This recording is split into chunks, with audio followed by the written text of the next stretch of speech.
தமிழக பட்ஜெட் கூட்டத்தொடருக்கான மாநில அரசின் உரையை ஆளுநர் ரவி புறக்கணித்திருப்பது அரசியல் வட்டாரத்தில் பெரும் விவாதமாகியுள்ள நிலையில் இதற்கு முன்பு இதேபோல் அரங்கேறிய ஆளுநர் ஆளும் கட்சி முரண்பாடுகளை அலசுகிறது இந்த செய்தி தொகுப்பு. இந்தியாவில் சமீப காலமாக எதிர்க்கட்சிகள் ஆளும் மாநிலங்களில் ஆளும் கட்சிக்கும் ஆளுநர்களுக்கும் இடையே மோதல் போக்கு அதிகரித்து வருகிறது. குறிப்பாக இந்த ஆண்டு பட்ஜெட் கூட்டத்தொடரின் போது பல மாநிலங்களில் ஆளுநர் ஆளும் கட்சி இடையே மோதல் வெடித்திருப்பது பெரும் விவாதமாகியுள்ளது. பொதுவாக பட்ஜெட் கூட்டத்தொடரின் தொடக்க உரையை ஆளுநர் நிகழ்த்துவது வழக்கம். அப்படி கடந்த ஜனவரி 25 ஆளுநரின் உரையுடன் கேரளாவில் பட்ஜெட் கூட்டத்தொடர் தொடங்கியது. ஆளுநர் ஆரிஃப் முகமது கான் சட்டப்பேரவையில் அரசு வழங்கிய உரையை முழுவதுமாக படிக்காமல் 2 நிமிடங்களில் தனது உரையை முடித்தது பெரும் விவாதத்திற்குள்ளானது.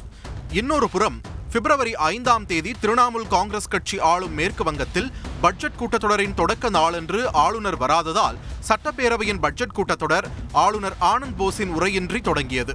இந்நிலையில் தற்போது தமிழகத்திலும் கேரளாவை போல மாநில அரசின் உரையை முழுமையாக படிக்காமல் ஆளுநர் ரவி புறக்கணித்துள்ளார். சென்ற ஆண்டின் போதும் இதேபோல் அரசு தயாரித்த உரையில் சமூக நீதி, பெரியார், அண்ணா, திராவிட மாடல் என்ற குறிப்பிட்ட வார்த்தைகளை தவிர்த்து ஆளுநர் ஆற்றிய உரை சர்ச்சையாகி இருந்தது. ஏற்கனவே கடந்த 2020 புதுச்சேரி மாநில ஆளுநராக கிரண்பேடி இருந்தபோது அப்போதைய காங்கிரஸ் அரசு ஆளுநரின் உரையின்றி இதேபோல் பட்ஜெட் கூட்டத்தொடரை தொடங்கியது.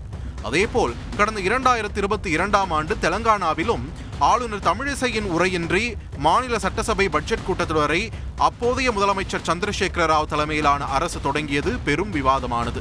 மேலும் ஆம் ஆத்மி ஆளும் மாநிலங்களான பஞ்சாப் மற்றும் டெல்லியிலும் பட்ஜெட் கூட்டத்தொடரின் போது ஆளுநர் மற்றும் ஆளும் கட்சிக்கு இடையே மோதல் போக்கு நிலவியது குறிப்பிடத்தக்கது. செய்திகளை உடனுக்குடன் தெரிந்து கொள்ள உடனே சப்ஸ்கிரைப் பண்ணுங்க.